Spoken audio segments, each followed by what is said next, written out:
নমস্কার বন্ধুরা, আশা করছি আপনারা খুব ভালো আছেন ও সুস্থ আছেন। মায়ের রান্নাঘর চ্যানেলে আপনাদের সকলকে আরও একবার ওয়েলকাম জানিয়ে আজকে আমি চলে এসেছি যে রেসিপিটি নিয়ে, সেটি হচ্ছে এগ চিলি। ডিম তো আমরা অনেকে অনেক রকমভাবে খেয়ে থাকি, একবার এইভাবে খেয়ে দেখুন। বাচ্চা থেকে বয়স্করা হাত চেটে খেয়ে নেবে। আর হ্যাঁ, যারা আমার চ্যানেলে নতুন তাদের কাছে রিকোয়েস্ট রইল আমার চ্যানেলটা সাবস্ক্রাইব করে আমার পাশে থাকবেন। আর যদি ভালো লাগে তাহলে একটা ছোট্ট করে লাইক ও কমেন্ট করতে ভুলবেন না কিন্তু। তো চলুন দেখে নেওয়া যাক আমি কিভাবে বানিয়েছি এগ চিলি। প্রথমেই আমি নিয়ে নিয়েছি 4টে ডিমকে সিদ্ধ করে, আর এই ডিমগুলোকে লম্বা লম্বা করে একটা ডিমকে 4 ভাগে ভাগ করে নিয়েছি। এইভাবে আপনারা ভাগ করে নেবেন। এবার এই ডিমগুলোকে ভাজার জন্য একটা ব্যাটার তৈরি করে নিতে হবে। তার জন্য আমি একটা পাত্রের মধ্যে নিয়ে নিলাম 3 চামচ পরিমাণ ময়দা, আর নিলাম কর্নফ্লাওয়ার 3 চামচ। যতটা ময়দা দেব ততটাই ঠিক কর্নফ্লাওয়ারটা দেব, পরিমাণটা সেম সেম রাখতে হবে। আর দিয়ে দিলাম সামান্য একটু লবণ, দিয়ে দিলাম লঙ্কা গুঁড়ো 1/2 চামচ, আর এর সাথে অ্যাড করব গোলমরিচের গুঁড়ো এই ছোটো চামচের 1 চামচ দিয়ে আমি জল দিয়ে এটাকে ব্যাটার বানিয়ে নেব।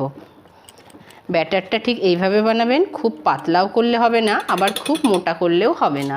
ঠিক এইভাবে আমি একটা ব্যাটার করে নিয়েছি, আপনাদের দেখিয়ে দিচ্ছি। দেখুন এইভাবে। এই ব্যাটারটার মধ্যে ডিমগুলো আমি ভেজে নেব। তার জন্য একটা কড়াই বসিয়ে দিয়েছি, আর কড়াইয়ের মধ্যে দিয়ে দিলাম কিছুটা সাদা তেল। তেলটা গরম হতে থাক, ততক্ষণ চলুন ডিমগুলো আমি এই ব্যাটারের মধ্যে ভালো করে ডুবিয়ে নিই। তেল আমার গরম হয়ে গেছে, এবার এই ব্যাটারের মধ্যে ডিমগুলো ডুবিয়ে ছেড়ে দিলাম। এইভাবে খুব ভালো করে ডিমগুলোকে ভেজে নেব। দেখুন আমার এক পিঠ ভাজা হয়ে গেছে, এবার আমি এটাকে উল্টে দেব। এত সুন্দরভাবে ভেজে নিয়েছি, দেখুন একটা ডিম থেকে কিন্তু কুসুম ছেড়ে যায়নি। আমার ভাজা হয়ে গেছে, এবার এগুলো আমি তুলে নিলাম। দুদিকটাই খুব লাল লাল করে ভেজে নিয়েছি।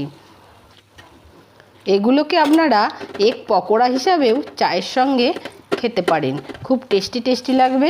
একটু সস দিয়ে খেয়ে নিতে পারেন। এবার আর যে কটা ডিমের টুকরো ছিল সেগুলোও আমি এই ব্যাটারটার মধ্যে ডুবিয়ে একই রকমভাবে উল্টে পাল্টে দুদিকে লাল লাল করে ভেজে নিয়েছি। ডিমের পকোড়াগুলো খুব সুন্দর হয়েছে।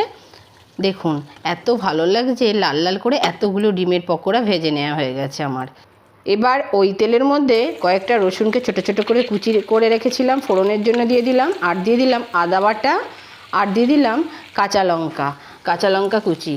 এবার ফোড়নটা একটু ভাজা ভাজা হয়ে গেলেই এর মধ্যে দিয়ে দিলাম একটা বড় সাইজের ক্যাপসিকামকে আমি কিউব করে কেটে রেখেছিলাম, আর এই বাটির 1 বাটি পেঁয়াজকে আমি কিউব করে কেটে রেখেছি।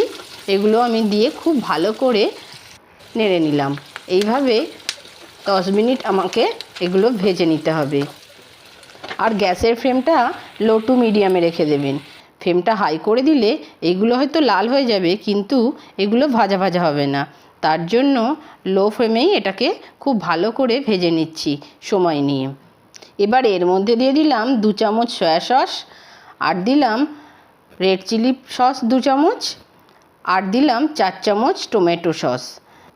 আর এর মধ্যে দিয়ে দিলাম পরিমাণ মতো লবণ আর স্বাদ মতো চিনি। এতে একটু কিন্তু চিনি অবশ্যই অ্যাড করবেন।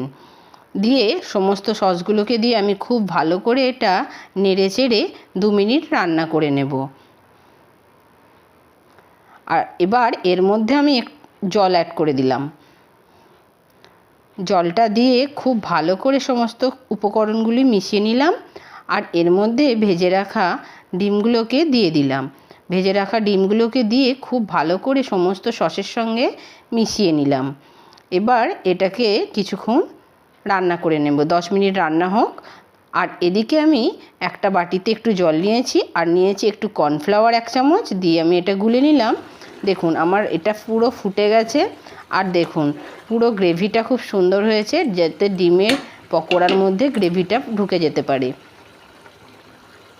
সবশেষে দিয়ে দিলাম এই কর্নফ্লাওয়ারের গোলা জলটা, দিয়ে আমি এটাকে মিশিয়ে নেব।